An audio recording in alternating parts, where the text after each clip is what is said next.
Alors, dans l'exercice 6, on vous demande de montrer que l'intersection de deux sous-anneaux, c'est un sous-anneau. C'est facile à montrer. Donc, il faut vérifier que les conditions 1, 2 et 3 sont réalisées. Ensuite, nous allons parler de la notion d'idéal. Qu'est-ce que c'est qu'un idéal d'un anneau? Alors, contrairement aux groupes, alors quand on fait l'étude des groupes, vous allez voir ça plus tard. Alors, vous allez voir que ce qui joue un rôle important dans l'étude des groupes, ce sont les sous-groupes. Les sous-groupes, c'est vraiment, ça joue un rôle central. Par contre, quand on étudie les anneaux, alors ce qui intervient tout le temps, ce qui joue un rôle important dans les sous-anneaux, c'est pas les sous-anneaux, au fait. Ce qui joue un rôle important, c'est ce qu'on appelle les idéaux d'un anneau. Alors, c'est quoi un idéal d'un anneau? Alors, ici, c'est pas l'objectif du cours de première année.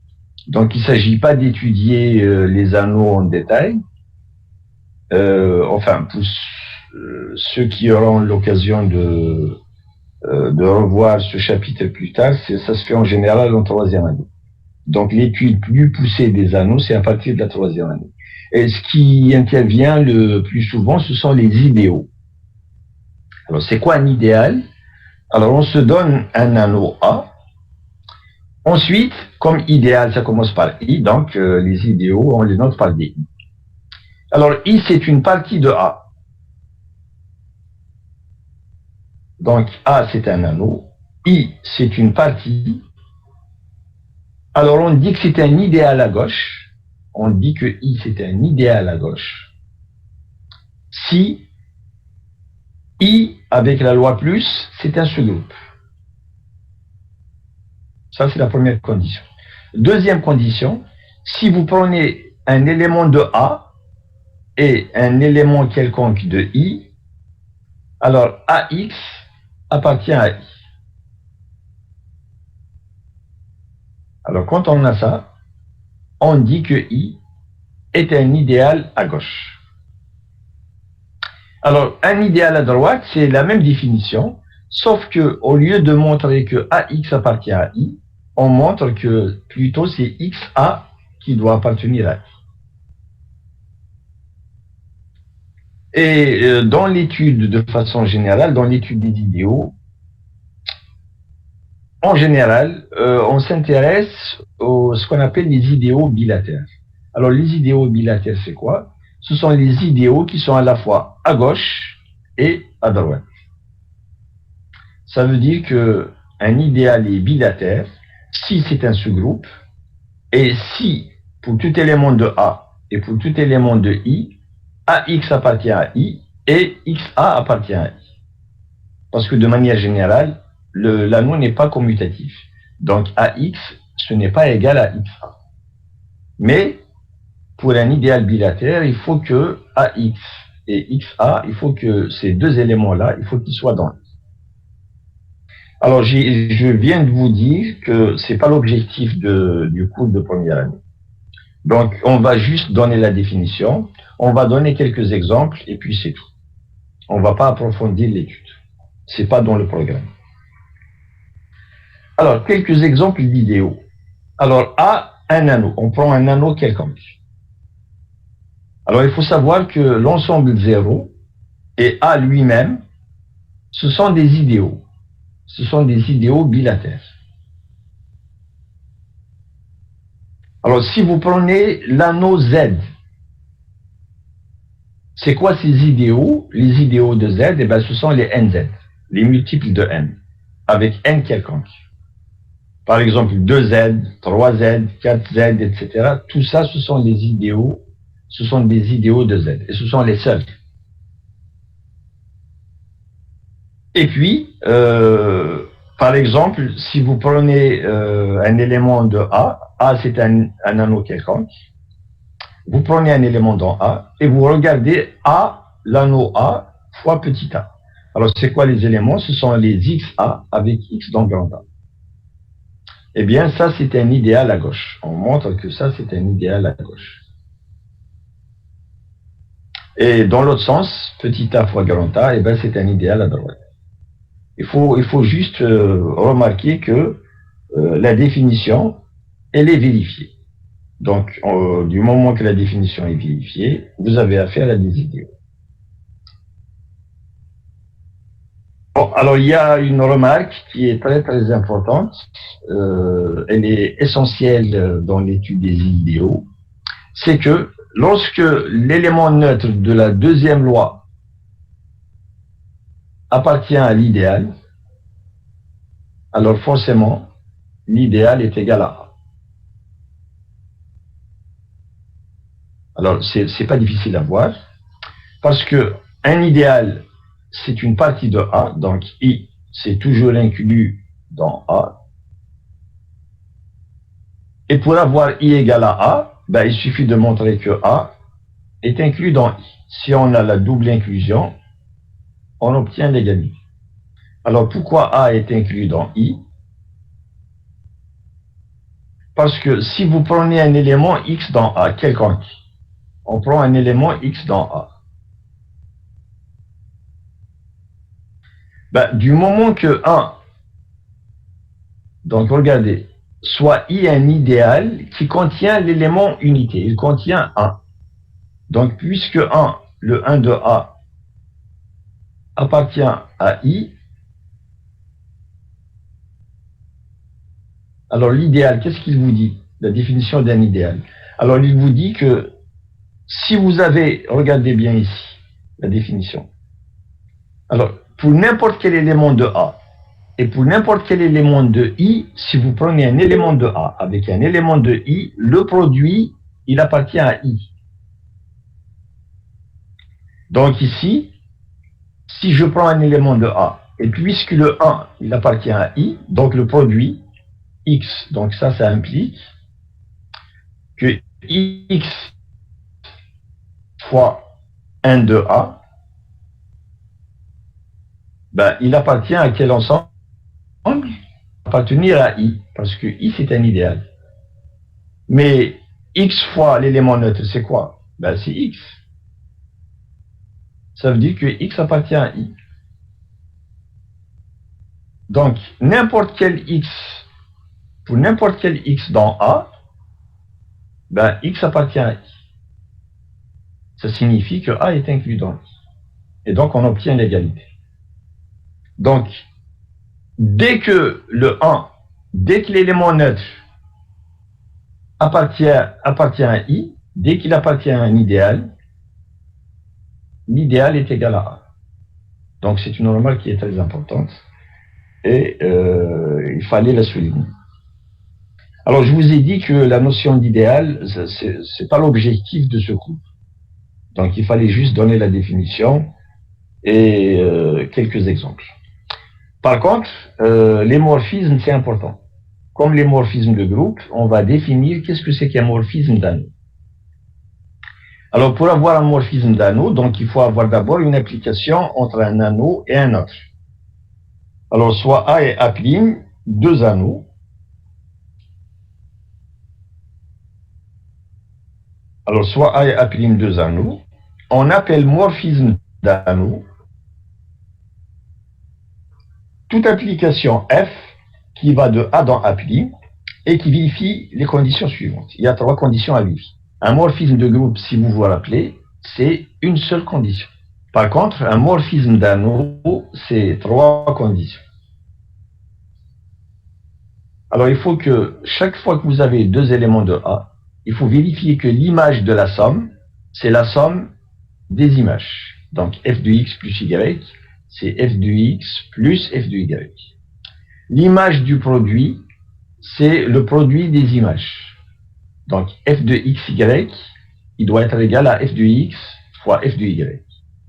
Et la troisième condition, c'est que l'image de l'élément neutre par rapport à la deuxième loi de A, il faut que ce soit égal à l'élément neutre de la deuxième loi de A'.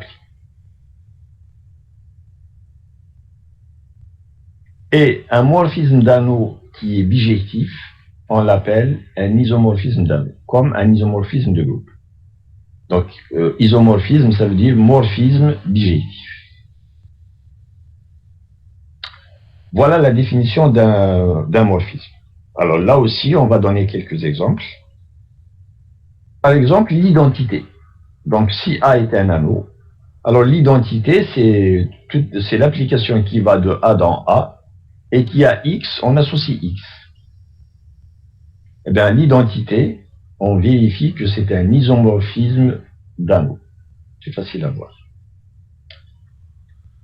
Alors maintenant, si vous prenez Z et Z sur NZ, ensuite, vous construisez l'application S qui va de Z dans Z sur NZ et qui est définie pour à n'importe quel élément de Z, à n'importe quel X de Z, on associe sa classe. On associe la classe de X dans Z sur NZ. Eh bien, ça aussi, c'est un morphisme d'anneau. Et il est surjectif. Donc, c'est un morphisme surjectif d'anneau. Ça s'appelle la surjection canonique. Troisième exemple, vous prenez Z, qui est un anneau, et vous prenez un anneau quelconque A. Alors, à n'importe quel élément de Z, donc à n'importe quel N, on associe N fois 1 de A. Alors, N fois 1 de A, ça veut dire quoi? C'est 1 de A plus 1 de A, N fois. Donc, c'est l'élément neutre par rapport à la deuxième loi, plus 1 de A, N fois.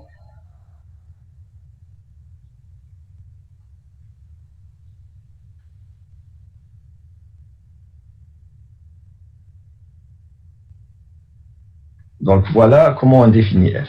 Alors, on montre aussi que ça, c'est un morphisme d'anneau. Alors, j'ai pas fait l'épreuve, j'ai pas démontré, mais il suffit juste de voir que les conditions qui sont là, elles sont réalisées. C'est facile à vérifier.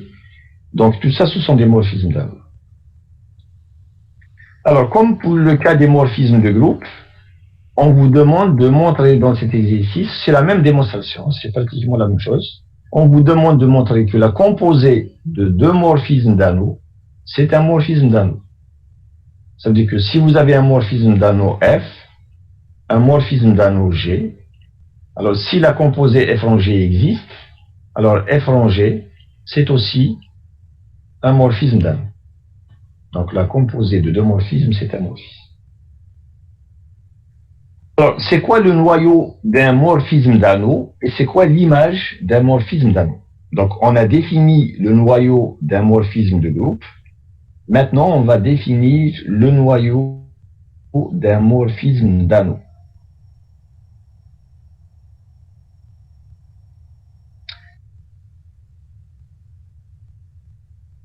Même définition, sauf qu'ici, il faut faire attention. On a deux éléments neutres parce que A, il a deux lois. Une loi qu'on a notée plus,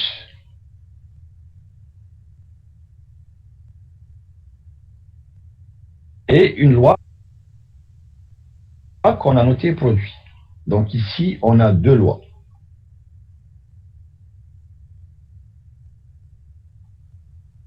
Et on a aussi deux éléments neutres. Par rapport à plus, l'élément neutre, on l'appelle 0 ou bien 0 de A. Et par rapport à la A.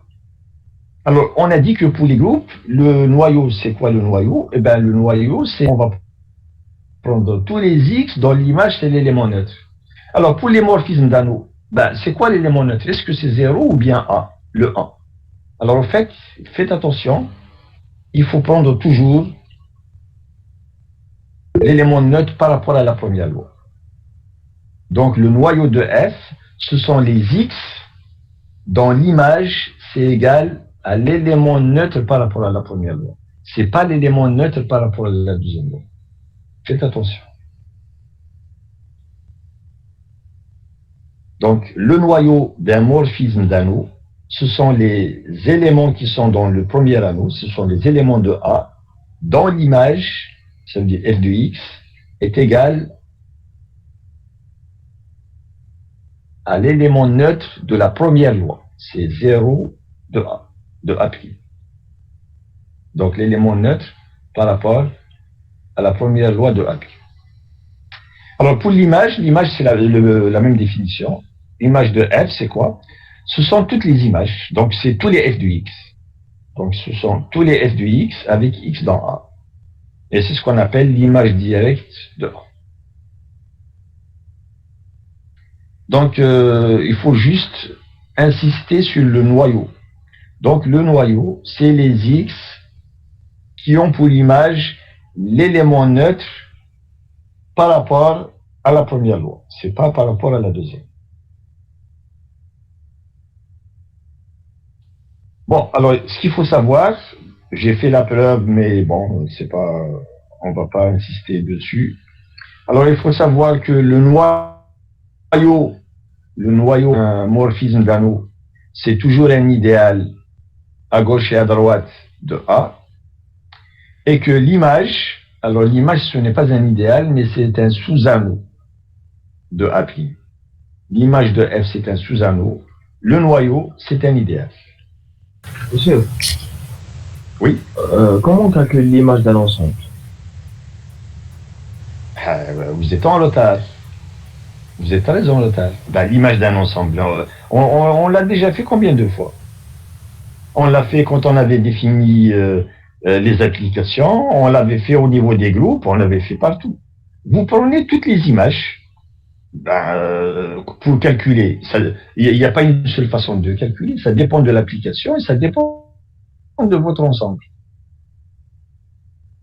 Alors l'essentiel, c'est de connaître la définition. Vous avez une application F qui va d'un ensemble quelconque dans un ensemble quelconque, de manière générale. L'essentiel, c'est que ça soit une application. On a défini ce que c'est que l'image d'un ensemble. Vous prenez un ensemble quelconque qui est inclus dans E,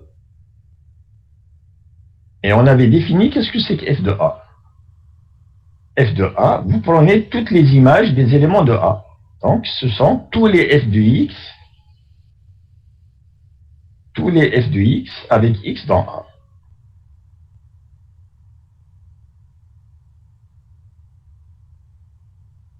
Voilà ce qu'on appelle l'image de A. Alors maintenant, à quoi c'est égal? Ou là, comment on calcule? Il n'y a pas une seule façon de faire. Ça dépend de l'application. On avait fait des tas d'exemples. Regardez la série sur les applications. On avait calculé beaucoup d'images d'un ensemble. Comment on calcule l'image d'un ensemble? Au niveau des groupes, on avait aussi montré comment calculer l'image d'un groupe, l'image d'un sous-groupe.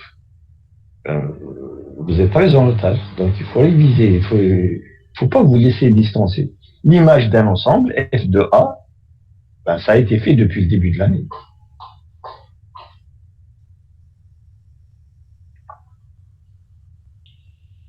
Bon, alors, il y a un résultat qui est important, c'est le même énoncé que pour les groupes. Alors, j'ai préféré le dire sous forme de remarque parce que c'est la même démonstration. C'est exactement la même démonstration. Alors, comme dans le cas des groupes, si F, c'est un morphisme d'anneau, donc si F est un morphisme d'anneau, alors F est injectif si et seulement si le noyau c'est égal à 0. Donc, le noyau, il est réduit à l'élément neutre. Et F est surjectif si et seulement si l'image de F est égale à A' tout entier. Donc, lorsque l'image c'est égal à l'ensemble d'arrivées tout entier, alors F est surjectif. Et lorsque le noyau est égal à 0, F est injectif. Donc, c'est le même théorème qui est valable aussi. Il est valable dans les groupes et il est valable dans les anneaux. Donc, j'essaie d'aller vite. Ensuite, on va voir des exercices. Dans la série d'exercices, je vous ai donné quelques exercices où il fallait montrer que tel ensemble est un sous-anneau, que telle application est un morphisme d'anneau, etc. Donc, on va voir ça au niveau de la série d'exercices. Donc, ici, je donne juste les définitions qu'il faut savoir. Alors, pour la caractéristique, bon, on n'a pas le temps, donc c'est pas nécessaire. Alors, je passe aux structures de corps. Donc, les anneaux, maintenant, c'est fini. On va définir qu'est-ce que c'est qu'un corps. Donc, rapidement aussi, on va donner les définitions. c'est quoi un sous-corps, c'est quoi un morphisme de corps, et puis c'est fini. Donc, structure de corps. Je vérifie d'abord s'il y a des étudiants qui attendent. Non. Alors, est-ce qu'il y a des questions? Quelqu'un veut intervenir?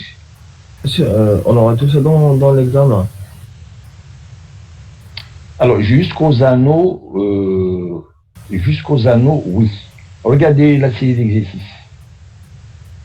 Donc, la première partie, ça concerne les groupes. Ça a été fait.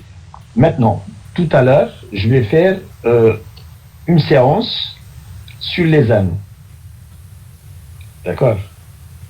Il n'y aura pas les sous-anneaux et la structure de corps et tout ça. Ce qui sera fait... Ben, pourquoi il n'y aurait pas des sous-anneaux? Du moment que je les ai définis... Monsieur, on n'a qu'une semaine pour bien...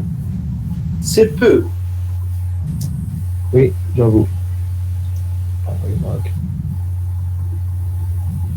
En cours. Du moment qu'on...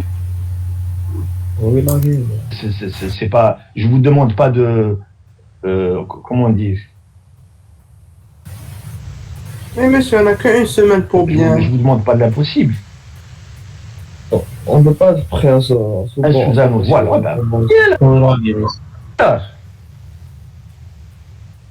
Mais c'est difficile, Vous monsieur. ne pouvez pas retenir ça.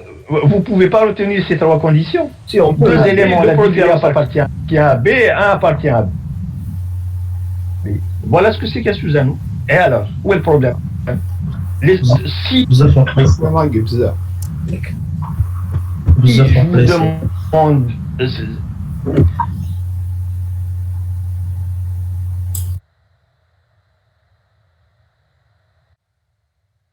Si je vous demande l'impossible, oui, mais trois conditions simples, c'est comme un sous-groupe, vous avez trois conditions, il faut les retenir, point final. C'est pas question sur les sous-anneaux, montrer que telle partie est un sous-anneau, je vois pas où est le problème. Il faut insister sur les groupes. Mais c'est pas facile de les appliquer directement dans un exercice. Oui, mais des fois, on aura des difficultés. Il faut bien les cerner. Là, oui, il faut insister dessus. Maintenant, qu'il y ait une question montre externe ou la montre externe, c'est... Bon, alors, suivez maintenant. Il nous reste encore 2 séances, c'est ça? Oui. Donc, on va essayer de terminer le cours. On va essayer de terminer le TD. Monsieur, on vous entend très mal. Je vais programmer 1 ou 2 séances pendant la semaine à l'heure qui vous convient. Je vais ramener des sujets et on va les traiter ensemble. D'accord, monsieur, merci. À condition que ça vous allonge. Monsieur, ما نشتاودوش قلت ما Donc سمعناكش. on va faire une séance pour traiter 1 ou 2 sujets d'examen. Ce sera un sujet type. Vous allez voir ce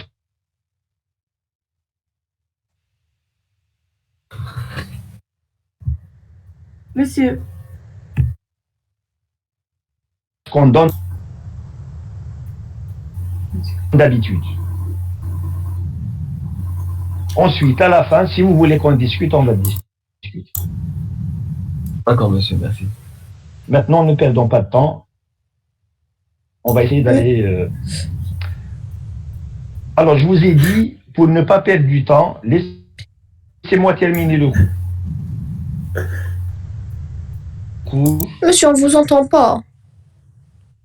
Ensuite, on va faire une séance de TD. Il faut essayer de suivre le TD. Monsieur, on a Samawalo.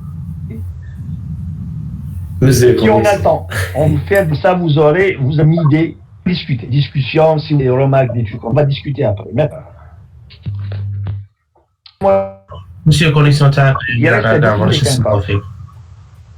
Alors, bien Monsieur, sûr, on vous entend très, voilà la très, très définition. mal. Oh là là. Oui. Allez. Connexion, Alors, je monsieur. vais... On vous entend pas du tout, monsieur. Je vais me Ça se coupe déconnecter. beaucoup.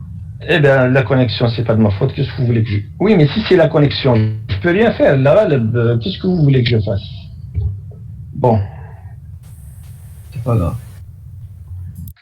Alors, je vais me déconnecter. Laissez-moi 2 minutes. Je me déconnecte et puis je me reconnecte encore une deuxième fois, on ne sait jamais. Donc, patientez 1 minute. Hein.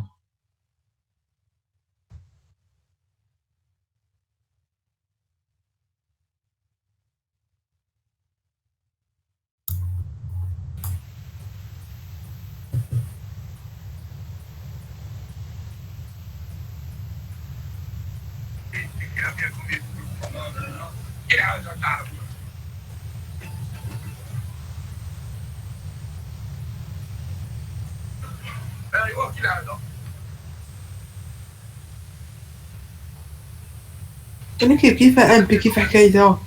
Est-ce que vous m'entendez? Oui, S'il monsieur. vous plaît, vous m'entendez maintenant? Oui, oui. Très bien. Alors, s'il vous plaît, donc, essayez de vous concentrer un petit peu. Je vais essayer de terminer le cours parce qu'on en a besoin. La définition d'un corps, on en a besoin pour le deuxième semestre. Donc, j'ai envie de donner au moins quelques propriétés des corps. Alors, donc, on a un ensemble. Pour définir un corps, donc, il faut avoir un ensemble non vide K qui est muni de 2 lois de composition interne, comme les anneaux. Donc, muni d'une loi plus et d'une loi produit. Alors, on dit que K est un corps si il vérifie les 2 conditions qui sont là.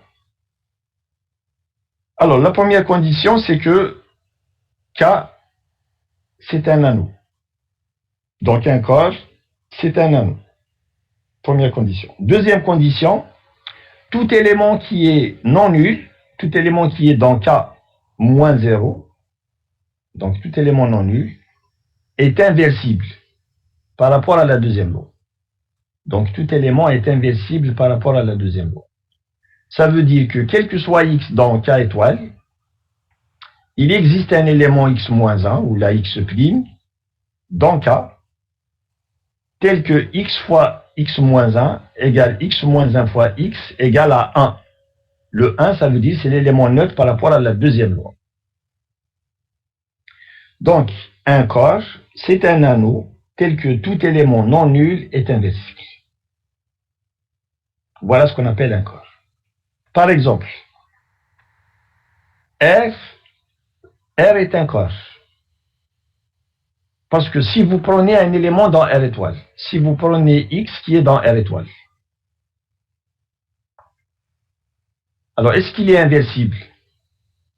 Est-ce qu'il existe un Y ou là un X' tel que X fois X' égale à 1? Oui. Bien sûr. Ça c'est vrai dans pour n'importe quel élément non nul de R. On peut toujours trouver un X' tel que x fois x' est égal à 1. Donc, R, c'est un corps. Est-ce que Z est un corps? Z, c'est un anneau. Est-ce que c'est un corps? Non. Non. Est-ce que quand vous prenez un élément non nul de Z, est-ce qu'il est forcément inversible? Par exemple, si vous prenez 2, est-ce qu'on peut trouver un élément x' dans Z tel que 2 fois x' est égal à 1? Non. Parce que x' c'est 1/2. Et 1/2, il n'appartient pas à Z. Donc, Z n'est pas un corps. Est-ce que Q est un corps?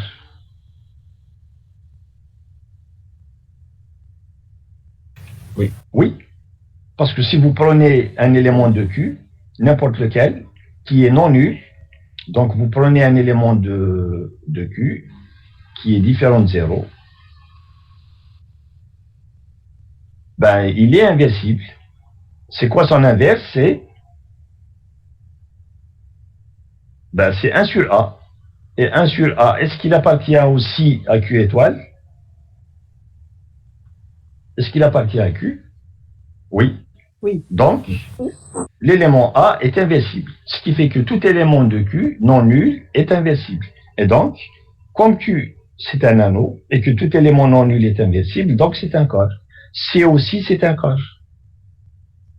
Alors, vous pouvez vérifier que Z sur 5Z, c'est aussi un corps. Mais Z sur 6Z, ce n'est pas un corps. Alors, parce que dans Z sur 6Z, on avait vu hier, par exemple, que 2 n'était pas inversible dans Z sur 6Z. Donc, il y a des éléments non nuls qui ne sont pas inversibles. Par contre, dans Z sur 5Z, tout élément est inversible. Alors, ce qu'il faut savoir de manière générale, c'est que quand vous avez affaire à Z sur NZ, alors Z sur NZ, c'est un corps. Si et seulement si, N est un nombre premier. Alors, j'ai donné ça dans la série d'exercices. Mais je ne pense pas qu'on ait le temps de le faire.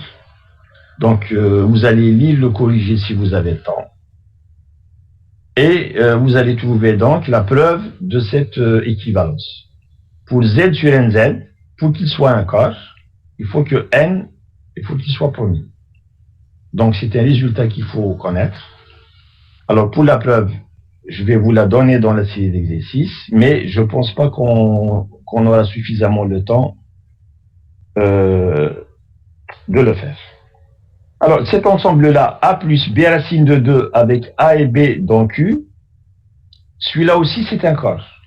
Et on peut remplacer Q, par exemple, par R. C'est aussi un corps. Celui-là aussi, je l'ai mis dans la série d'exercices. Donc, celui-là, on va le faire tout à l'heure. Alors, il faut savoir aussi que tout corps est intègre. Alors, l'intégrité, c'est quoi? Ça veut dire que si j'ai deux éléments dont le produit est égal à 0, si on a deux éléments dont le produit est égal à 0, alors l'un des deux est forcément nul. Voilà ce qu'on appelle un anneau intègre.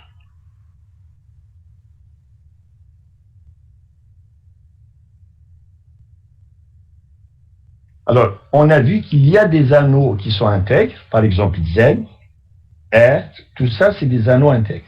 Et il y a des anneaux qui ne sont pas intègres. On avait vu deux anneaux hier qui n'étaient pas intègres. C'était Z sur 6Z, Z sur 6Z n'est pas intègre, et l'ensemble des applications aussi. L'ensemble des applications n'est pas intègre. Alors, cette proposition, qu'est-ce qu'elle dit? Elle dit que quand on a affaire à un corps, ben, lorsque vous avez affaire à un corps, le corps, n'importe lequel, est forcément intègre. Alors, pourquoi ça? Parce que si je prends deux éléments d'un corps, tels que x, y est égal à 0, alors on va montrer que forcément l'un des deux est nul. Alors, si x est égal à 0, c'est bon, c'est terminé. Parce que ce qu'on doit montrer, c'est ou bien x est égal à 0, ou bien y est égal à 0. Alors, si x est égal à 0, donc là, c'est fini. Maintenant, si x n'est pas égal à 0. Alors, si x n'est pas égal à 0, comme on a affaire à un corps, et un corps, c'est quoi? Regardez la définition, la deuxième partie. Tout élément qui est non nul est inversible. Donc, si x est non nul, alors x, il est inversible.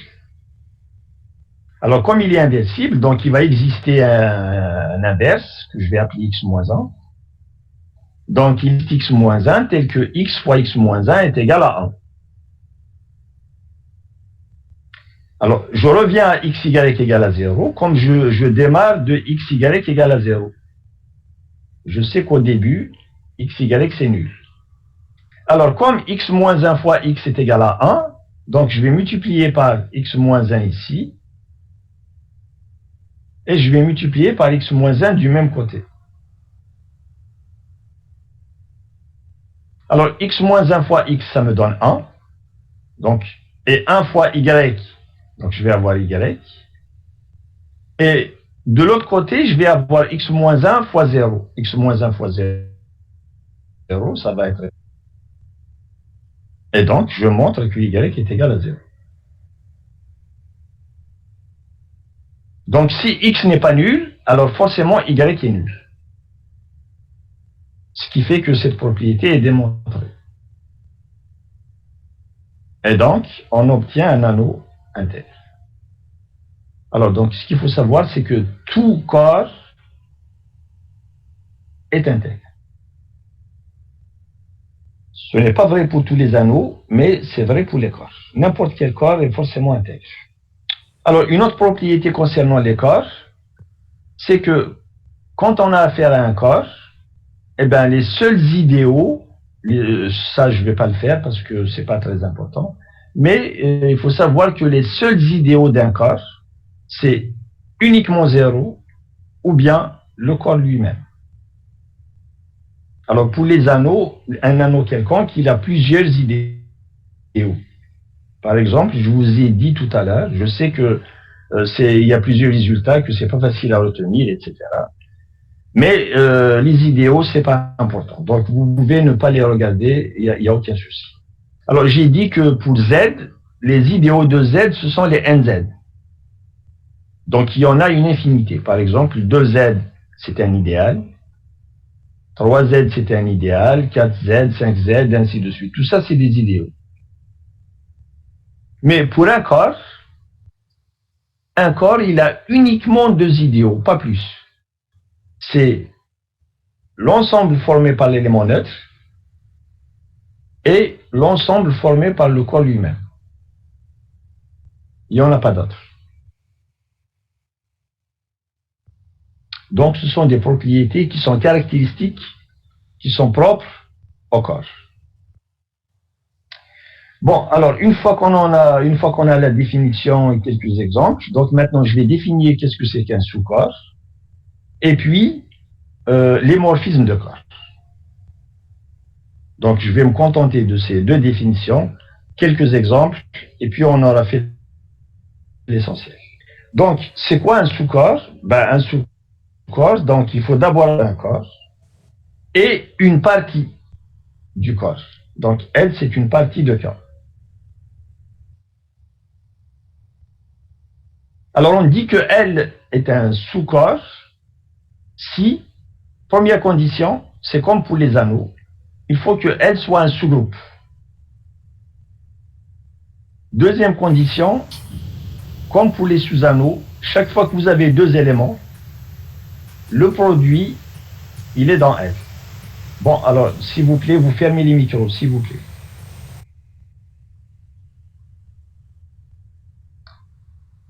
Donc, le produit de 2 éléments de L, il reste dans L. Tout élément non nul, on sait qu'il est inversible. Donc, si vous prenez un élément non nul de L, il faut que son inverse, on sait que l'inverse existe dans K, mais il faut que l'inverse appartienne à L aussi. Et puis, troisième condition, l'élément neutre appartient à L.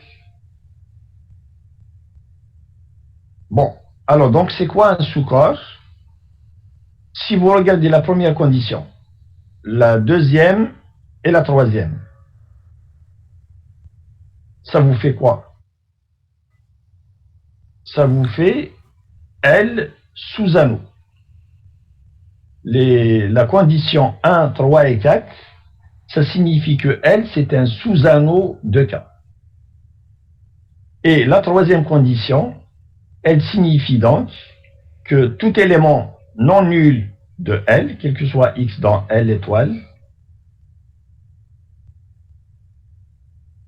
son inverse, il faut qu'il appartienne aussi à L. Vous prenez n'importe quel élément de L non nul, l'inverse, il doit être dans L. Voilà donc ce qu'on appelle un sous-corps. Donc c'est un sous-anneau plus une condition.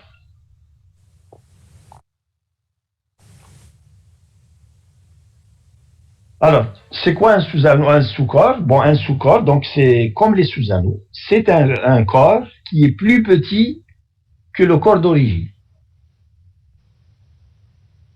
Alors, dans les exemples de corps, je vous avais donné Q, R et C. Tout ça, ce sont des corps.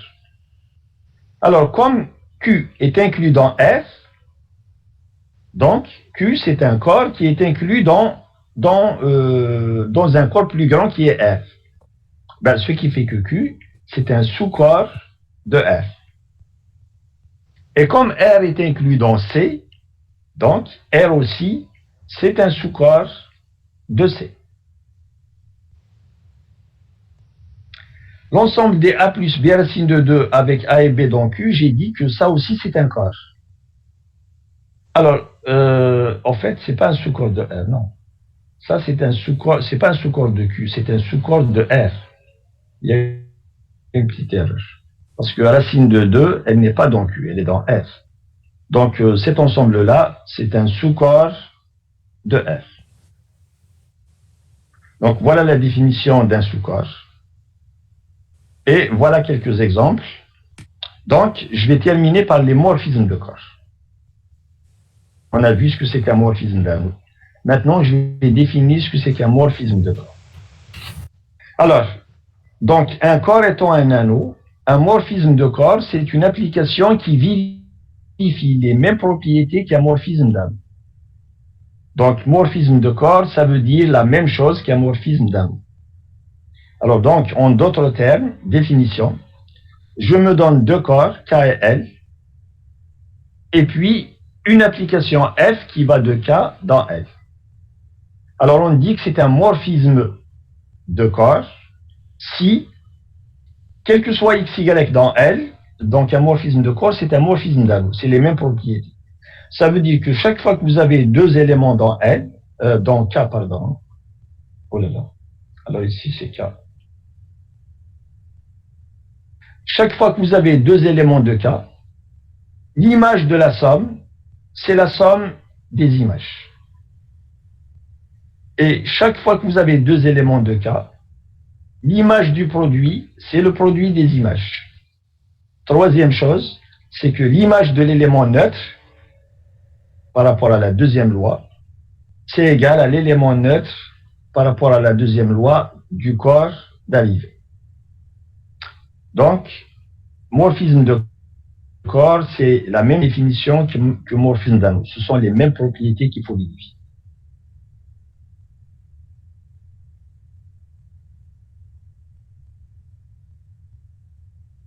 Bon, alors je termine par cette proposition.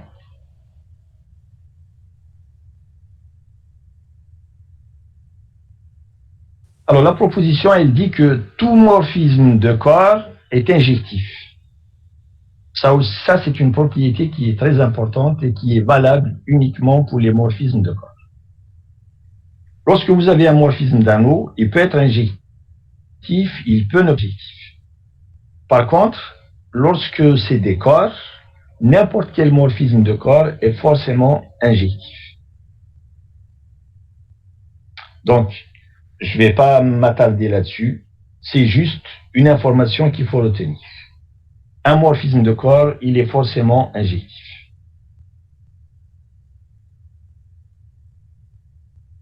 Alors, je pense avoir dit l'essentiel. Je voulais aller vite parce qu'il fallait terminer le programme. C'est vrai que le dernier cours, en dernier aussi, il y avait beaucoup d'informations, il y avait beaucoup de choses que l'étudiant il peut se sentir perdu, etc., etc. Là, c'est pas grave. Ce qu'il faut retenir. Donc, je vous fais un résumé de ce qu'il faut retenir. Ce qui a été fait sur les groupes, ça, c'est très important. Donc, vous allez avoir un sujet, ça, c'est inévitable. Un sujet, au moins grande partie du sujet qui va porter sur les groupes. Une loi de composition interne, vérifier qu'elle est interne, montrer qu'elle est associative, montrer que c'est un groupe, trouver l'élément neutre, etc., etc. Donc, vous allez avoir un bon exercice sur les groupes. Ça, c'est inévitable. Maintenant, il peut y avoir des petites questions sur les anneaux. Par exemple, je vous donne un ensemble et je vous dis vérifiez que c'est un sous-anneau, par exemple. Ou il a vérifié que l'application, c'est un morphisme d'anneau. Ça, c'est pas grand-chose. Il faut connaître la définition d'un sous-anneau, la définition d'un morphisme d'anneau. C'est pas grand-chose. Donc, une fois que vous avez fait vos révisions, faites une petite fiche. Qu'est-ce que c'est qu'un morphisme d'anneau? Qu'est-ce que c'est qu'un sous-anneau? C'est pas quelque chose d'énorme à retenir. Donc, je vous fais un petit résumé de ce qu'il faut savoir. Alors, pour les groupes,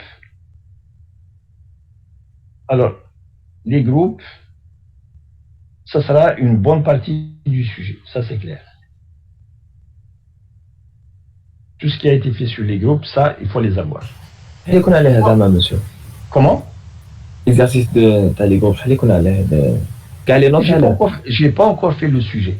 Je vais essayer de voir avec les collègues. Si les collègues veulent faire un sujet en commun, coordination. Donc, ce sera le même sujet pour toutes les sections. Si on ne s'entend pas pour faire un sujet en commun, donc chacun va faire un sujet tout seul. Moi, je n'ai pas encore réfléchi au sujet. Mais je vous dis l'essentiel.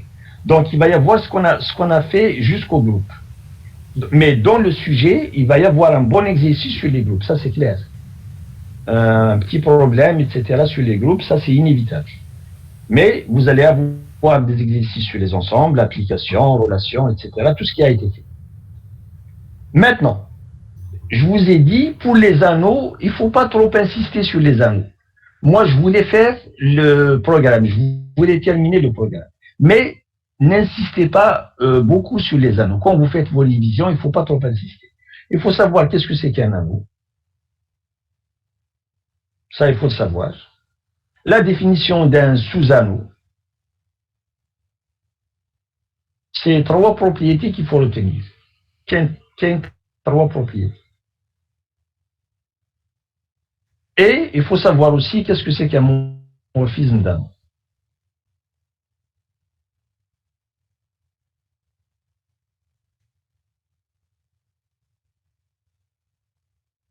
Donc, même si je vous donne un exercice sur les anneaux, ça sera juste 2 ou 3 petites questions, c'est tout. Montrer que c'est un sous-anneau, ou la montrer que c'est un morphisme, montrer qu'il est injectif, subjectif, peu importe. Donc, morphisme d'anneau aussi, c'est 3 propriétés. Voilà. Vous n'allez pas me dire que c'est grand-chose. Non. Anneau, qu'est-ce que c'est? Sous-anneau, qu'est-ce que c'est? Et morphisme, ça va vous prendre chal. Monsieur, monsieur. 1 heure de révision, voilà, vous avez fini les anneaux. Pour les corps, on en a besoin pour le 2e semestre. Donc, il faut savoir qu'est-ce que c'est qu'un corps. C'est quoi les corps habituels? Les corps habituels, c'est Q. Les corps usuels, c'est Q, R et C.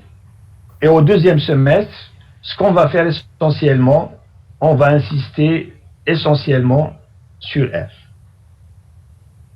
Voilà, donc c'est pas grand-chose. Ce qu'il faut, comment dire, les révisions, il faut les axer essentiellement sur les groupes. Les groupes, il faut faire un maximum d'exercices sur les groupes. Ça m'a quand même basé à l'osmo, monsieur. Des anneaux intègres.